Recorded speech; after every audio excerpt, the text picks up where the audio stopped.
Light মারো দেখি, লাল হয়ে আছে একদম। ভোর 4টের সময় উঠে হাত মুখ ধুয়ে গাড়ি নিয়ে খেজুরের রস খেতে এসেছি। খেজুরের রসের জন্য অপেক্ষা হচ্ছে, গাছ থেকে নামাবে সেই রস আমরা সবাই খাবো। আমাদের মিস্টার বুবাই বাবু হাজির।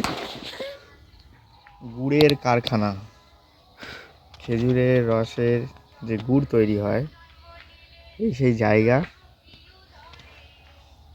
এটা হচ্ছে চুল্লি, এর উপরে রস দেওয়া হয়, এগুলো ভাঁড়।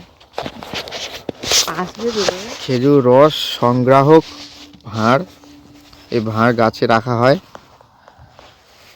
এর মধ্যে সারা রাত ধরে রস এসে জমা হয়।